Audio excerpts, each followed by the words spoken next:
We spend the vast majority of our lives running from the reality of pain and the absolute certainty of our end. A sudden medical diagnosis, a wiped-out bank account, or the threat of public ruin. When these strike, we allow them to collapse our internal world. We surrender our peace of mind to things happening completely outside of our control.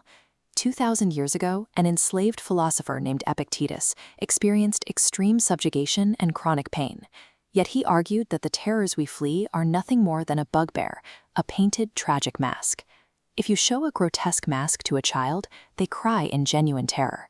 But flip that mask over, and the child sees it is just carved wood. It cannot actually bite. Epictetus observed that adults react to hardship the exact same way children react to masks. The core realization of Stoicism is that it is never the events themselves that disturb us, but our judgments about them. Take Socrates. By refusing to label his own execution as an evil, he viewed death as merely another mask, stripping the event of all its terror. Conceptually, understanding that a mask is fake is simple, but when actual disaster or agonizing pain strikes, maintaining that clarity and remembering the mask cannot bite is incredibly difficult. Identifying these external threats as illusions created by our own minds is the mandatory first step. Until we recognize that the world can only hurt our bodies or bank accounts, not our core selves, we remain completely vulnerable. To move from passive understanding to active resilience, we have to look at the Olympic arena. Life is not designed for passive comfort. It is a contact sport that demands endurance.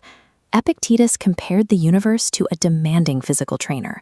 When a severe hardship hits you, it is simply the universe matching you with a rugged, aggressive young wrestler. People traveled for weeks, enduring scorching sun and crushing crowds, just to watch the Olympic Games. Yet we complain bitterly about the struggles in our own lives, missing that this daily friction is the exact resistance training required to become a champion. This text outlines the ancient Greek concept of prohairesis. Defined here as a voluntary capacity initiated by ourselves, it translates to deliberate choice. As the passage explains, prohairesis dictates that our character is shaped entirely by our decisions. It operates completely independent of external circumstances. By reframing a disaster as a customized resistance training program, your relationship to the event flips. You transition immediately from a helpless victim of fate to an empowered athlete of the mind. The active application of prohairesis is what Epictetus called the magic wand of Hermes. It is the ability to touch any negative event with your mind and turn it into philosophical gold. Start with a daily annoyance. If you have a terrible neighbor, they are not a curse. They are a highly effective tool, actively exercising your patience and fair-mindedness. Scale that up to severe sickness. Illness is certainly a hindrance to the flesh, but under the wand of Hermes, it becomes the perfect opportunity to practice firmness and serenity of mind in the face of physical decline. Apply this to the ultimate threat, an authoritarian tyrant who throws you in a cell. The Stoic response is brutal in its clarity. The tyrant can fetter your leg, but not even the gods can overcome your moral purpose. This diagram illustrates the dichotomy of control. Reality is divided into two categories: what is ours, the internal world of volition, and what is not ours, everything on the outside. External things like property can be taken. Your only true possession is your mind.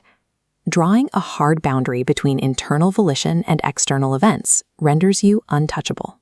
The things the world can destroy or take away were never truly yours to begin with. Most people fail at building this defense because we form passionate, irrational attachments to temporary things. We invest our core inner peace into external objects, like wealth or status, guaranteeing a massive psychological shockwave when those objects inevitably disappear. The tool to sever these toxic attachments is Memento Mori, the active meditation on mortality. This is a precise, calculated practice used to break our reliance on things that will not last. The first step is to mentally withdraw your baseline desires away from external outcomes. You must actually expect loss, anticipating that what you have today will eventually be gone. Second, actively categorize the very next obstacle you face as a targeted training exercise. Treat the frustration of a delayed flight or a failed project as a direct repetition meant for your progression. Third, guard your prohairesis at all costs.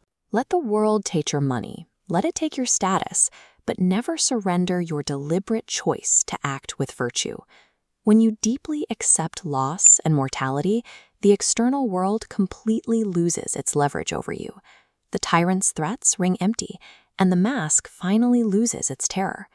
Accepting that our time is finite flips the script entirely. The ticking clock of mortality transforms from a source of existential dread into the ultimate catalyst, pushing you to live an unstoppable, genuinely free life right now.